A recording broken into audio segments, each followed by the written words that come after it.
Human beings are defined by our stories. Both as individuals and as cultures, stories guide our actions and tell us who we are. But our stories can also trap us, especially if we live by them without awareness. When this happens, we become slaves to our own culture, deluded and dangerous, and capable of great destruction. It is only by knowing our own stories that we can begin to wake up into the real world, vivid and alive and full of wisdom. This is how we become storytellers, imbued with the power of creation.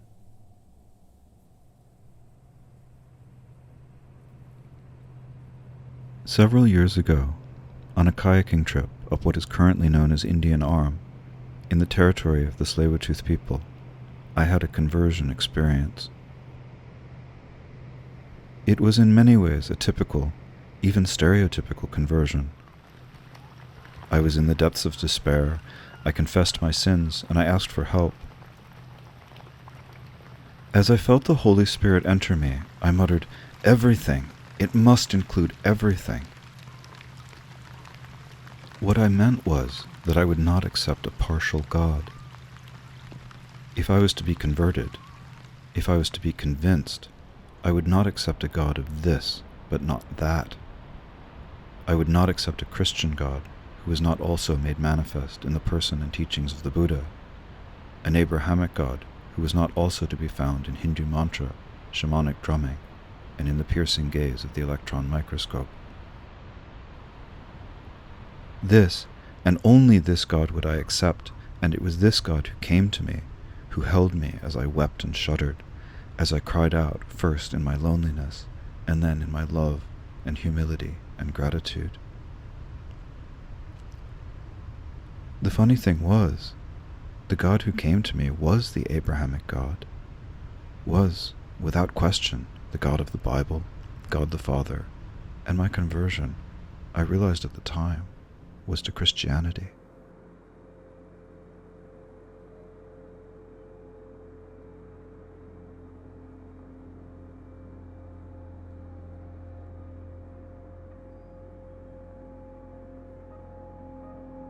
The Tsleil-Waututh people take their name from the inlet they inhabit. In fact, the name Tsleil-Waututh translates to people of the inlet, and they have lived here for thousands of years. On August 30th, 2018, under the leadership of Prime Minister Justin Trudeau, the Canadian government purchased the Trans Mountain Pipeline expansion project from energy infrastructure giant Kinder Morgan at a cost of $4.5 billion. The cultural identity of the Tsleil-Waututh is deeply rooted in the concept and practice of stewardship, in particular for what we know as Burrard Inlet. On the basis of this, the nation drafted an assessment of the expansion proposal, examining potential impacts to the environment and the cultural identity of the band. Tanker traffic to the Westridge Marine Terminal, just across the water from the nation's main reserve, was expected to swell to 7 times its current level. This increase would greatly alter the character of Burrard Inlet. It would also increase the risk of collisions, disrupt aquatic life, speed erosion to existing banks, and bring the ever-present possibility of a catastrophic spill.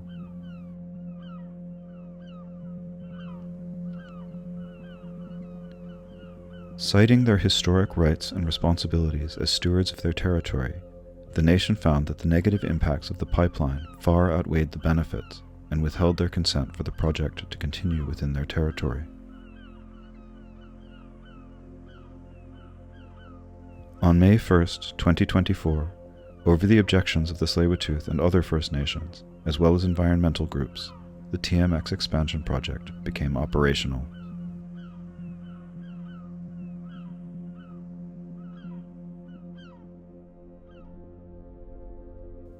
Since the initial purchase of the project in 2018, the Canadian government has spent a total of $34 billion of taxpayer money on the pipeline. As someone who has lived in Canada for more than a decade and who recently became a Canadian citizen, I felt it necessary to explore what this pipeline is that I apparently own and to find out for myself what it means to me. To that end, I decided to drive the length of the pipeline from Burnaby, British Columbia, to Edmonton, Alberta, and then up to Fort McMurray, where bitumen is extracted from the Athabasca oil sands before being brought back to BC for export. It was also my intention to bear witness to the wildfires that had been ravaging BC and the rest of Canada over the last several years.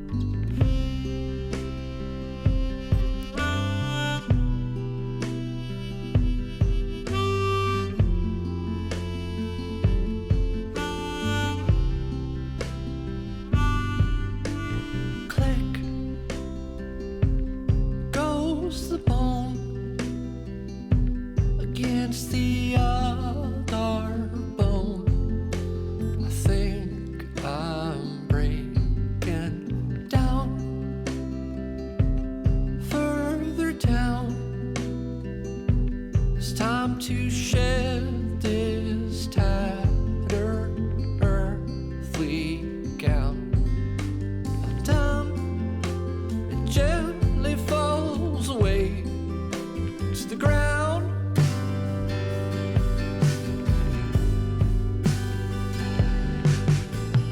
Death, take me out. Wrote you a poem about your beauty and your grace. Death, take me home. Bought you some flowers, so won't you lay them on my grave, where I'll lay with you tonight.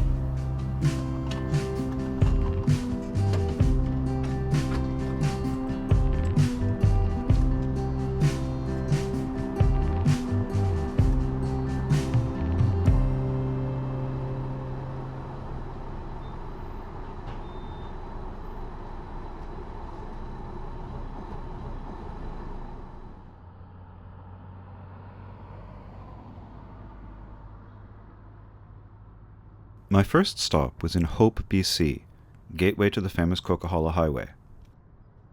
Hope is known for being the primary shooting location of the Rambo movie First Blood and for an annual chainsaw carving competition. Chainsaw sculptures are on display all over the downtown, including this guy, this guy, this guy, and this guy, who was my undisputed favorite.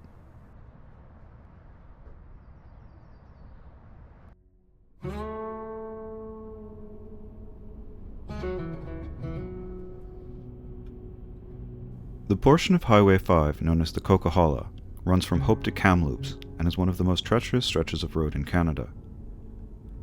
Between 400 and 500 accidents are reported each year during the winter, and fatalities are common.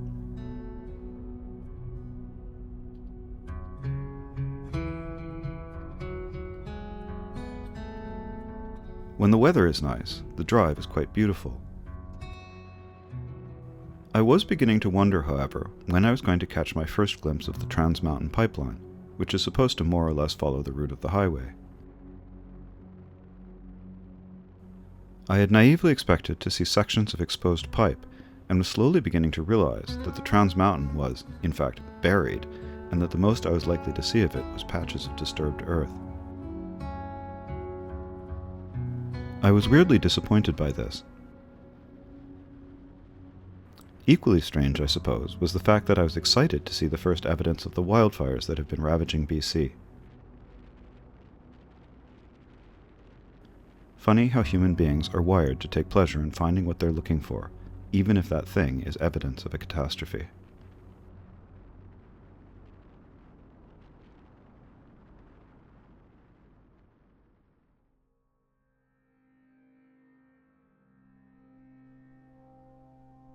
I decided to spend the night at the Lac Lejeune campground just outside of Kamloops. The campground was not yet open for the season. It was weird being the only person there. It reminded me a bit of a post-apocalyptic movie or series in which most of the humans have perished or turned into zombies.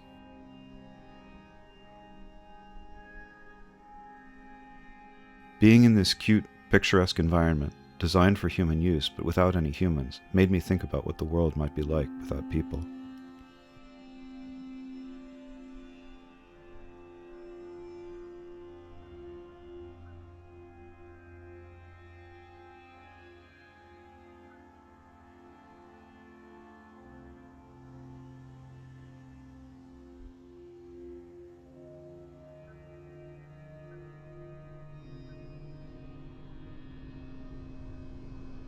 As I continued north along Highway 5, evidence of wildfires was all around.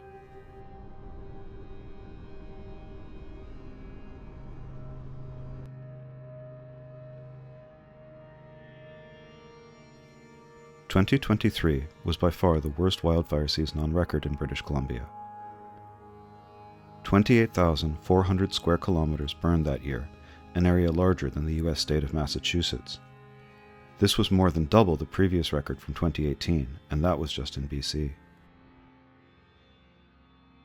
Across Canada, more than 184,000 square kilometers burned, an area approximately the size of Washington state. And globally, almost 4 million square kilometers were destroyed by fire, an area larger than the entire country of India.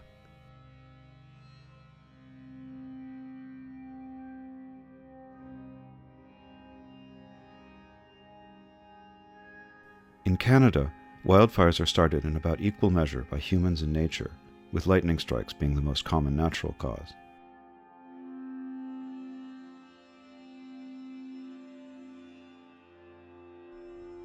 While wildfires are a natural part of forest ecology, there are several factors that have created the conditions for the unprecedented destruction we have seen in the last few years. Ironically, human attempts to stop wildfires from spreading have caused a buildup of flammable material.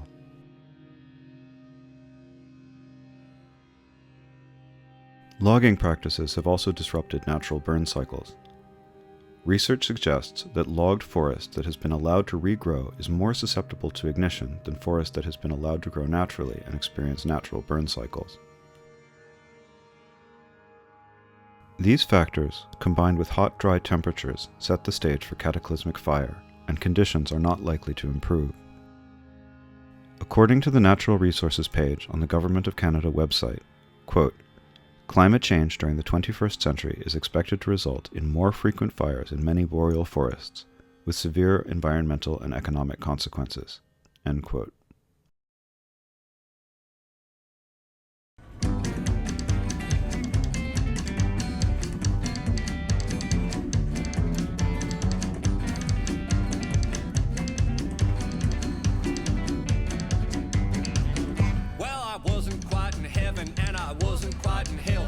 Part-time purgatory or a place they call retail. Well, before me lies a sandwich. Said, "Oh Lord, I don't got much. I'm just a retail worker trying to eat my lunch."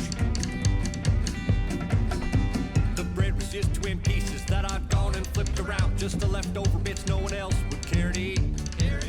Well, the tomato was green and the lettuce was brown, but I made it myself, so I was kind of proud. Just a retail worker trying to eat my lunch.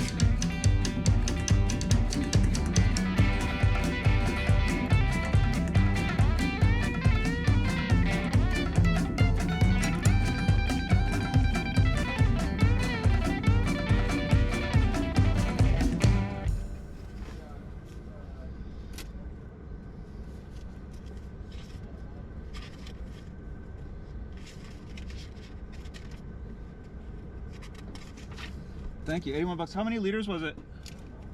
Oh. 45. 45. Thank you. 45 liters.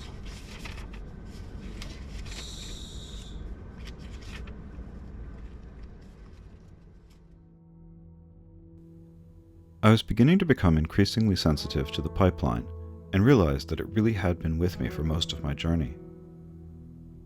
Sometimes it just looked like a long, wide berm by the side of the road. Often it was covered in boulders or logs, presumably to stabilize the soil. From time to time, I would see a little hut or pump station, usually a few hundred meters off the road. One sure sign was the sight of the ubiquitous yellow plastic markers.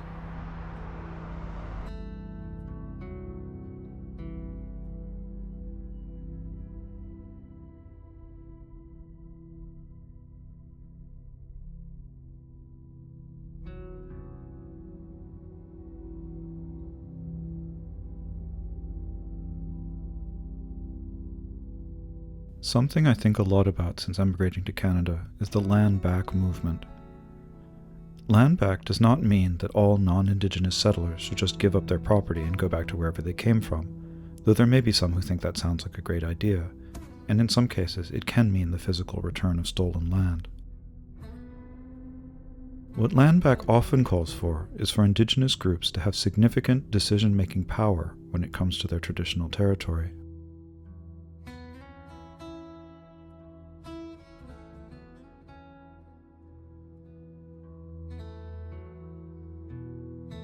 In 2015, the Tsleil-Waututh Nation drafted a 90-page assessment of the impacts that the then proposed TMX expansion would have on their territory, especially the effects of increased tanker traffic in Burrard Inlet. The assessment contained analysis by leading scientists on the ecological risks of the expansion, which are many. But the assessment also approached the proposed pipeline from a legal standpoint. The nation first outlined its many thousand-year presence in the inlet, and then had the audacity to counter the proposed expansion based on the assertion that it broke Tsleil-Waututh law, in particular the nation's mandate as stewards of their land, water, and air. Although the Canadian government ultimately chose to ignore the nation's objections and build the pipeline anyway, the assessment sets a precedent for the use of Indigenous law for arguing cases in Canadian courts. The Tsleil-Waututh were not the only First Nation to raise legal objections to the TMX expansion. The Squamish, Kwantlen, and Coldwater First Nations all filed challenges to the pipeline in Canadian federal court.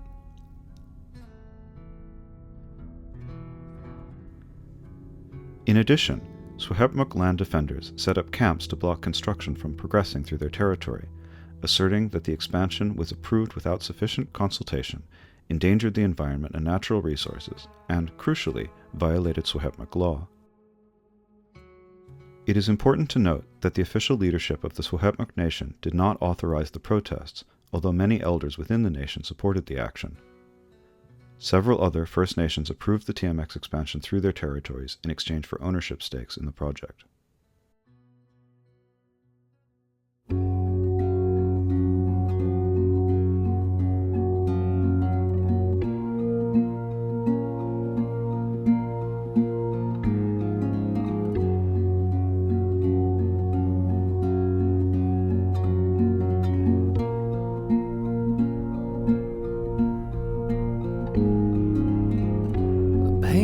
Pictures of a colorful lifetime scene fill the halls in a horrible wax museum.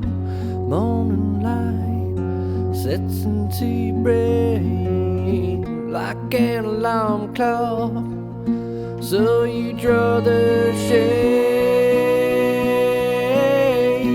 and you close your eyes. Someone stole your dreams and you try to blame it on the bird song, and you try to blame it on the bird songs. It's not that fine.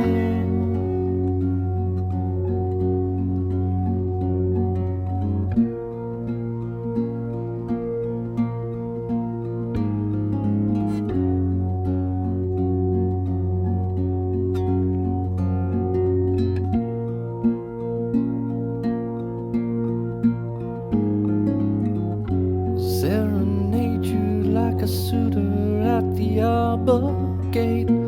in the morning, early evening, if you stay up late, TV snow falls like a gentle rain, like an alarm clock, so you draw the shades and you close your eyes. Someone stole your dreams and you cried to find the perpetrators of this crime. You tried to catch them, but they were much too high. Their shadows taunt you from a cloudless sky. And you tried, how you cried that someone stole your dreams, and you tried to blame it on the birds' songs, and you tried to blame it on the birds' songs, but it's not their fault. It's not their fault. It's not their fault. It's not their fault. Still you try to blame it on the birds' songs.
My conversion to Christianity was a strange one, and it turned me inside out in more ways than one.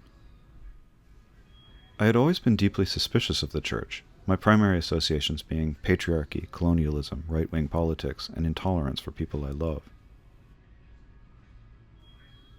In a sense, it wasn't really a conversion at all. It was actually just an acceptance of the fact that I have always been Christian. I am a white, middle-class, North American man, and I was raised in a Christian culture. I hold more or less Christian values, and am deeply informed by a Judeo-Christian worldview. I wasn't converted to Christianity. I had just become willing to accept a part of myself that I had rejected.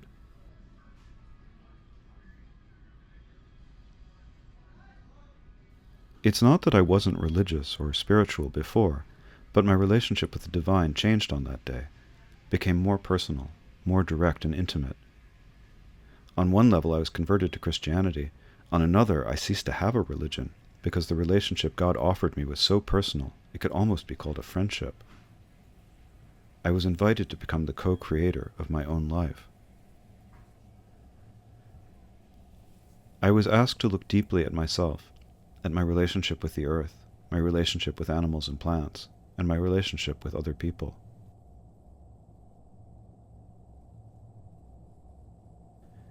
In order to maintain these relationships, I must listen very carefully. I must pay attention. Crow shows me where to go. Sometimes it is squirrel or magpie or sparrow. Sometimes it is the way clouds move across the sky, the way the wind brushes my face. The messages are so subtle and yet so full of meaning.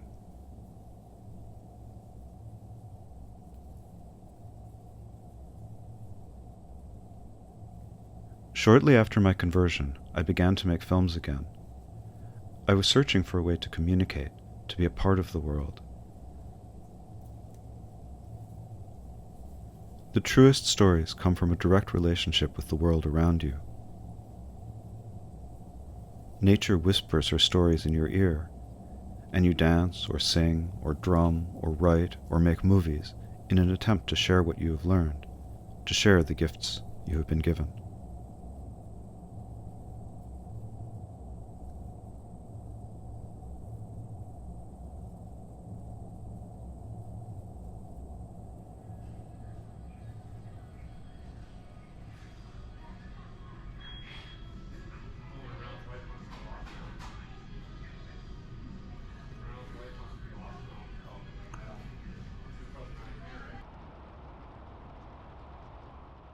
In 2013, Kinder Morgan filed an application with the Canadian National Energy Board to begin work on an expansion of the Trans Mountain Pipeline, which runs from Edmonton, Alberta to Burnaby, BC. The project was approved in 2016, but the approval was quashed in August 2018 by the Canadian Federal Court of Appeals. In its ruling, the court found that the National Energy Board's approval of the pipeline was deeply flawed, citing inadequate consultation with Indigenous groups, and the fact that the board's approval did not take into account the environmental impacts of increased tanker traffic in Burrard Inlet. Literally minutes after the court's decision was announced, Kinder Morgan's shareholders voted to approve the sale of the pipeline to the Canadian government. But how is this possible? And why did Trudeau's government agree to a deal which was essentially a $4.5 billion bailout for the Houston-based company? Canada is the world's fourth largest oil producer. Oil and gas and related services accounted for 7.2% of Canada's GDP in 2022, bringing in a total of $71.4 billion. Well, I got paid on Friday and by Monday I was broke. Well, I went to see the teller for a short-term high-rate loan. Well, I signed a slip of paper, but a stack of money in my hand. Well, by the time the bill came, was washing dishes at the bank. Mining, quarrying, and oil and gas extraction were Canada's third largest industry in 2023. Went back again next Friday, yeah, to pay back what I owe. Said, I hope you're happy now, my wallet's full of holes. They said, we'll patch you up with plastic. Yeah, you'll be good as new. So I deferred all my payments, and I spent them all on booze. Oil drilling and extracting was Alberta's biggest industry, bringing in $117.6 billion in 2023. Alberta has been called the Texas of Canada, in no small measure because of the oil industry. Just as Houston used to have the Oilers, Edmonton has its own Oilers, but of course they're not a football team. They play hockey. Baby, I'm so sorry, I've been working around the clock. You know I don't want to, but the banks don't deal in love. She said, all right, darling, won't you just buy me something swank? Yeah, by the time the bill came, was washing dishes at the bank.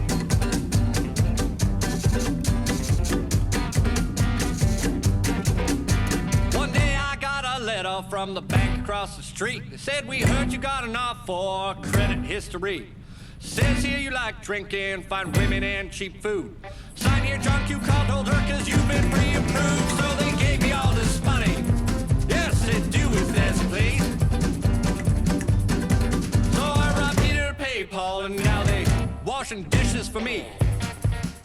The TMX expansion is expected to triple the capacity of the original pipeline and will allow for rapid transport of diluted bitumen, or dilbit, from the Alberta oil sands to distribution centres in British Columbia. The dilbit will then be exported to foreign markets, predominantly Asia and the US. This expanded egress to foreign markets not only allows oil sands producers to increase their output, it also allows for them to set higher prices for their product. In an economic impact assessment commissioned by the Trans Mountain Corporation, accounting firm Ernst & Young predicted that by 2043, the expanded Trans Mountain system would pay $3.7 billion in wages, generate $9.2 billion in GDP, and pay $2.8 billion in government taxes. According to an article in the Wall Street Journal from June 2024, the 4 largest oil sands producers in Canada also saw their stock value go up by 37%.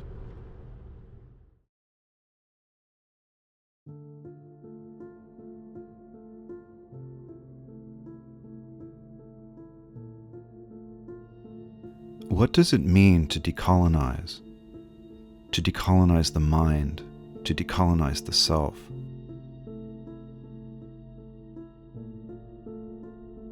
The colonial mindset is a form of collective arrogance.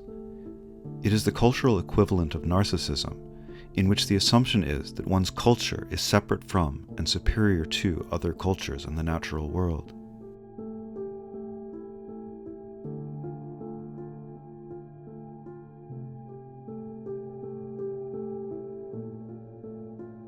Because of this sense of superiority, colonial societies feel justified, entitled, and sometimes even mandated to spread their culture. This can take the form of forced conversion to Christianity, to communism, to capitalism, or the simple elimination of people or other entities that get in the way.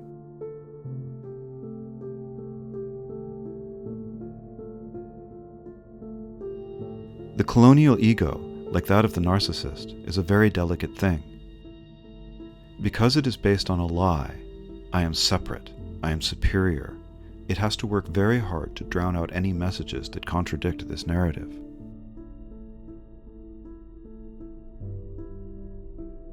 In Canada, one of the greatest threats to our collective narrative is the experience of Indigenous people, which was and is fundamentally different from the European settler experience, values, and mindset.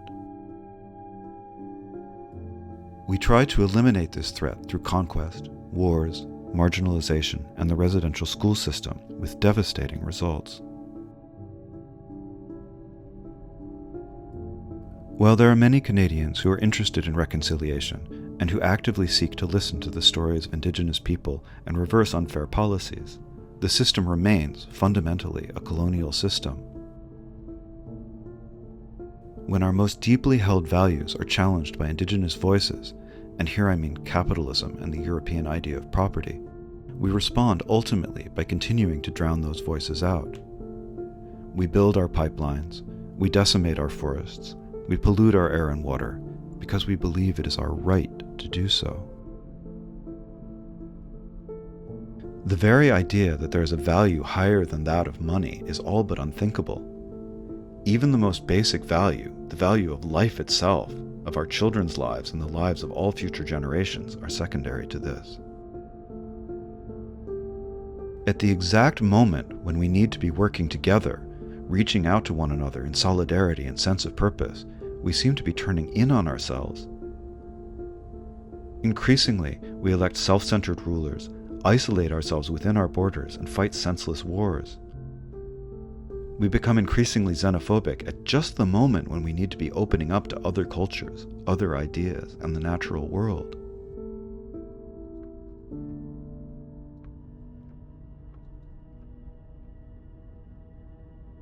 We could save ourselves, but we don't.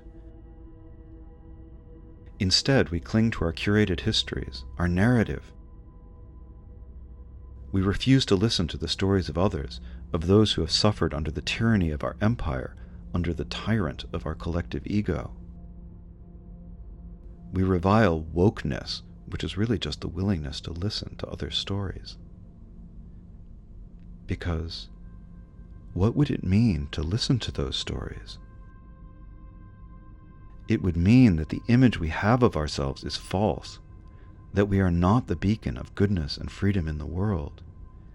It would mean that we would have to face our arrogance and all that it has wrought.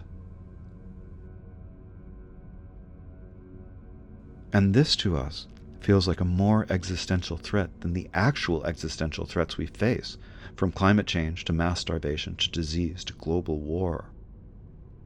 This is how painful and threatening it feels to face the self, whether as a nation or as an individual.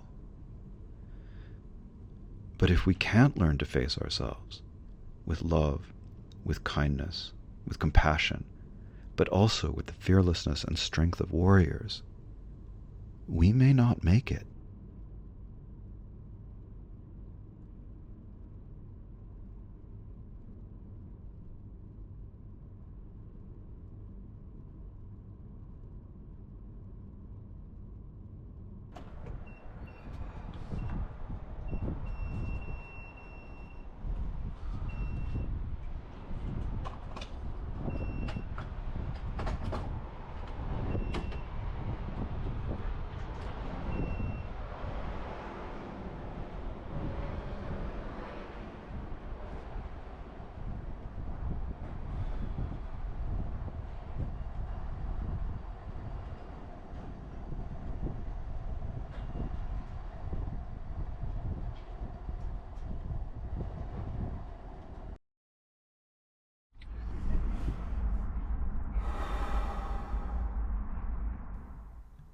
The municipality of Fort McMurray lies more or less in the middle of the Athabasca oil sands, one of the largest deposits of bitumen in the world.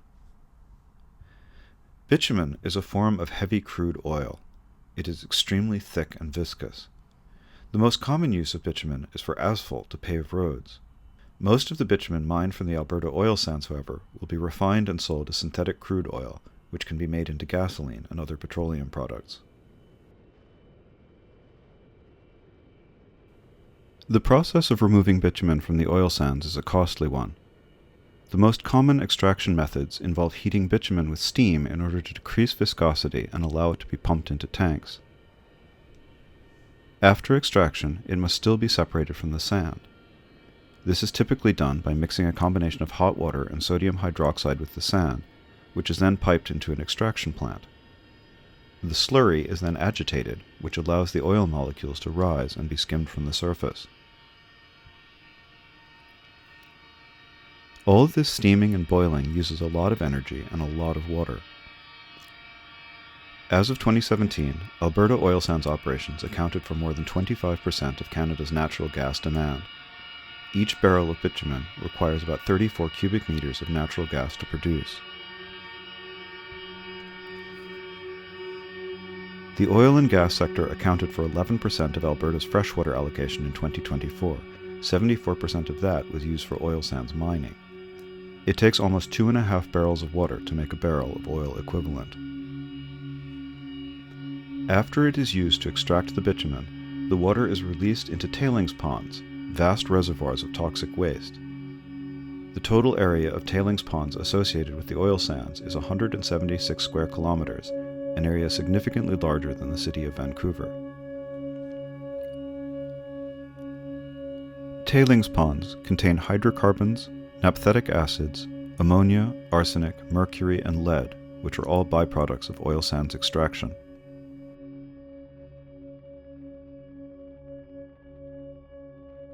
The water is so toxic that oil companies are required to deter birds from landing on the ponds by using sound cannons, scarecrows, and other deterrents.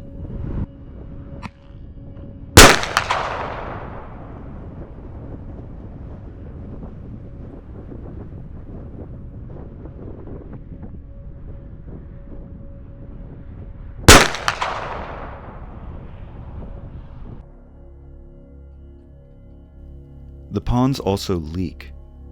In 2024, the Athabasca Chipewyan First Nation filed a lawsuit against the Alberta Energy Regulator because it took the regulator 9 months to inform the band of a major ongoing leak in the Curl Tailings Pond in northern Alberta.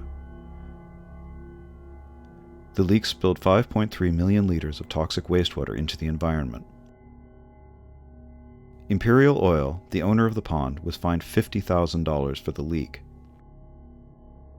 Imperial Oil made $1.13 billion in profit in the second quarter of 2024. But this is not an isolated incident. It is estimated that oil sands tailings ponds seep an average of 4 billion liters of toxic waste each year. In spite of the fact that oil sands projects are approved on the condition that the land used for mines and tailings will be restored to equivalent land capability, in other words, to a condition equivalent to its original state, less than 0.1% of oil sands have received a formal reclamation certificate from the Alberta Energy Regulator, and no tailings pond has ever received certification. The estimated cost of full reclamation of the oil sands could run as high as $130 billion, according to internal AER documents. But look at that view.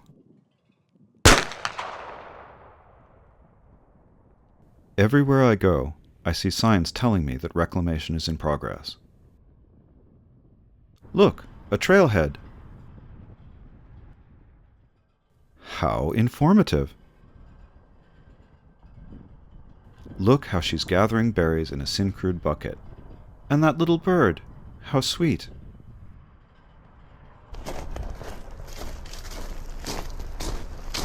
In a report commissioned by the Mikisew Cree and the Athabasca Chipewyan First Nations in 2014, researchers found significant impact on downstream wildlife associated with oil sands mining and tailings, as well as an increase in rare cancers and other health issues among local indigenous populations. But in case we should get the wrong impression about the relationship between oil companies and First Nations, here's a plaque detailing Syncrude's efforts to restore the local bison population, and the massive stone sculptures they erected to commemorate the project.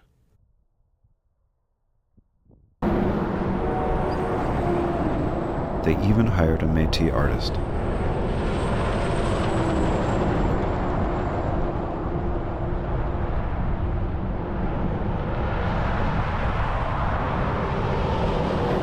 I'm gonna have to get a selfie with these.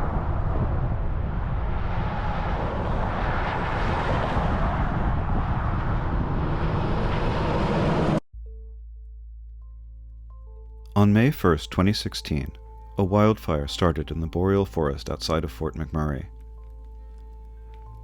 Over the course of the next few weeks, it grew into one of the most devastating natural disasters in Canadian history. Between May and July, the fire burned a total of 5,900 square kilometers. 88,000 residents of the municipality were evacuated. All in all, 2,400 homes and other buildings were destroyed, with an estimated damage cost of $9.9 billion. At the time, there was some debate over whether climate change should be mentioned as a contributing cause to the fire. Many felt that it was insensitive and politicizing to do so, given that Fort McMurray's existence depends on oil sands mining. But the fact that human activity is the primary driver of climate change is not up for debate and should not be a partisan issue. According to the American Association for the Advancement of Science, the world's largest non-governmental science organization, quote, based on well-established evidence, about 97% of climate scientists have concluded that human-caused climate change is happening. This agreement is documented not just by a single study, but by a converging stream of evidence over the past 2 decades from surveys of scientists, content analyses of peer-reviewed studies, and public statements issued by virtually every membership organization of experts in the field." End quote. It is true that there are a few scientists who dispute the data, just as there were some scientists who disputed the evidence that smoking causes cancer. And just as tobacco companies in the 50s amplified those voices, oil and gas companies and their political champions cite the very small dissenting minority in order to create the illusion that there is debate. But 97% agreement isn't debate. It is very strong consensus.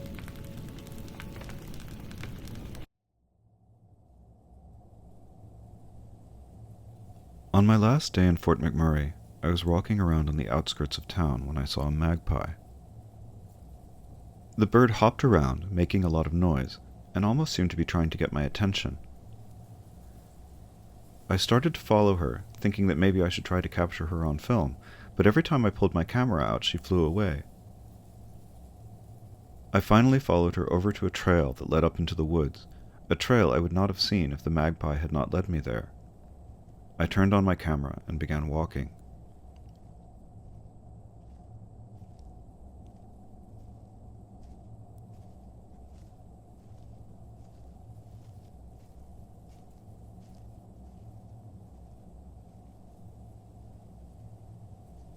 After a little while, I came across an image of a white rabbit.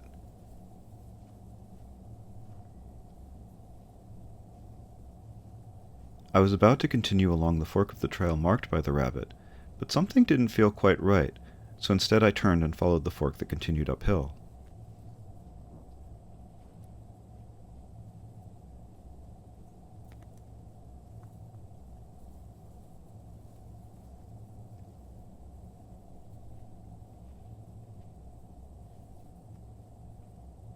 I emerged into a clearing. A fire pit had been set up with 3 stumps for seats.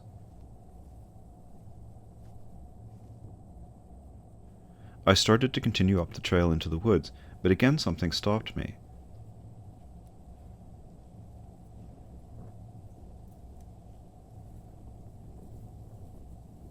There was a very strong feeling that this was it. This was the place I was supposed to be.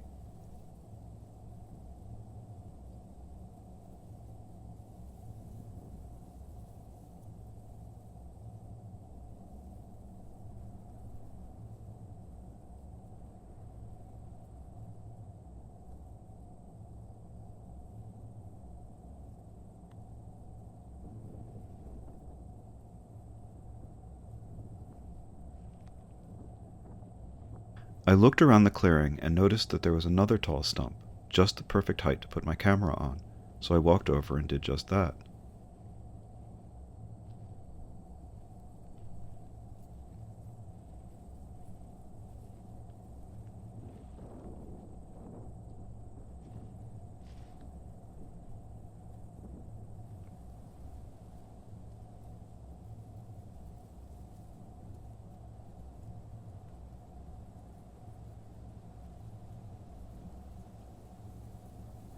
I then walked back over to the fire pit.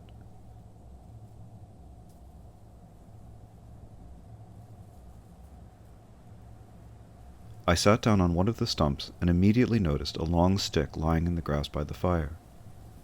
I picked it up and felt a sudden wave of energy flow over me, and a message appeared in my mind. You have to tend the fire.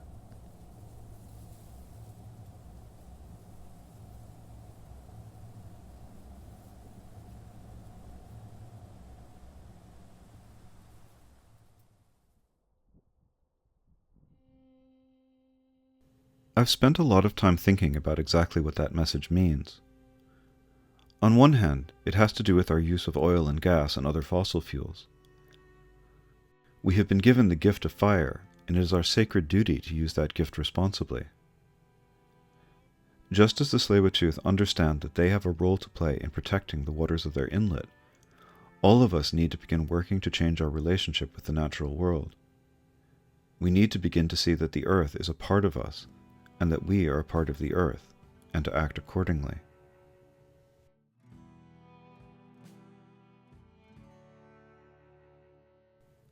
I also believe that tending the fire has another meaning, which has to do with awareness. It is very easy to fall into habitual or common ways of thinking. As the global social and political spectrum shifts further and further to the right, as not only individual people but political leaders in positions of great power cite conspiracy theories as facts while eschewing the findings of decades of research and expertise as fake news, while oil company executives, members of government, and billionaires decry climate alarmism while forests burn at an unprecedented rate and storms routinely destroy our cities and towns, it can be difficult to avoid taking on one popular line of thought or another without looking more deeply. Maintaining one's awareness without falling into despair or crippling anxiety takes a great deal of patience and care. We have to tend the fire of our awareness.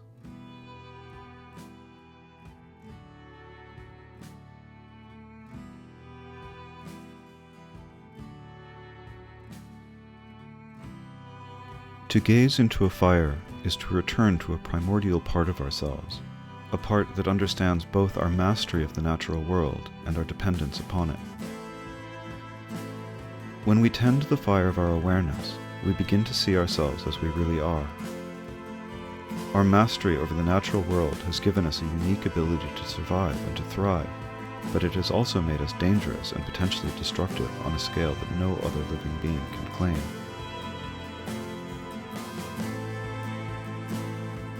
If we own our power, though, we can choose how to use it. The Trans Mountain Pipeline exists because we have allowed it to exist. It is a manifestation of the way we live, out of balance with nature, out of balance with ourselves. It's our pipeline. It always has been. Now, what are we going to do with it?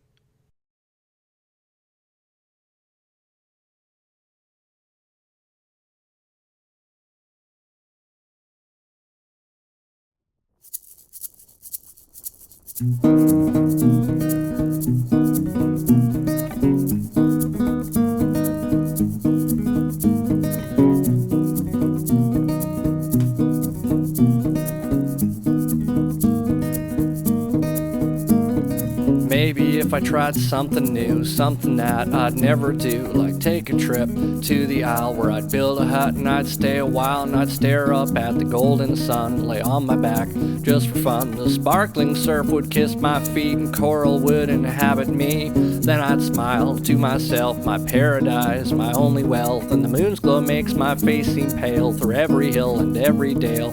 Dark shapes in the distance seem like a better place to me, so off I fly like a bird somewhere in this nameless world. La-dee-da-da-da-da-da. La-dee-da-da-da-da-da-da-da-da.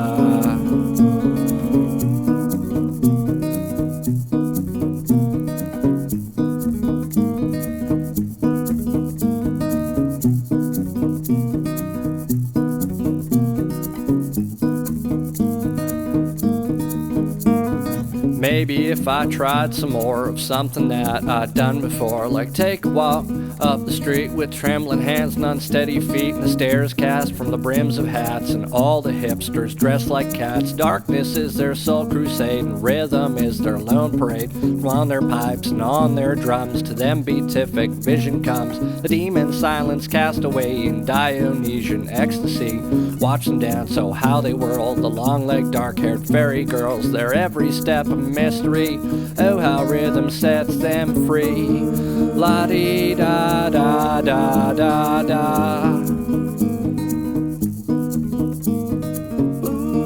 La-dee-da-da-da-da-da-da-da-da.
La-dee-da, la-dee-da, la-dee-da, la-dee-da.